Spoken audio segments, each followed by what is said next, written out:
Lakini vile vile tutajenga minada ndani ya Nkasi hapa wilaya hii. Tutakwenda kujenga minada mitatu ya mazao katika vijiji vya Ntuchi, Ntamila na Namanyere.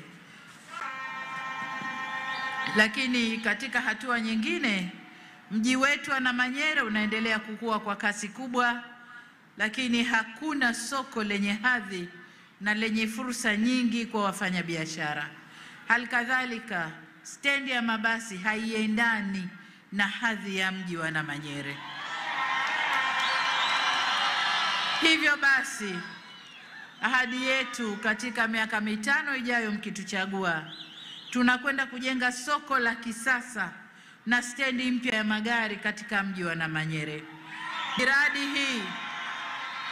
Miradi hii mbali na kuwa chanzo cha mapato ya halmashauri, itachochea pia biashara na shughuli nyingine za kiuchumi kwa wananchi wa Namanyere au wananchi wa Nkasi kama wilaya nzima.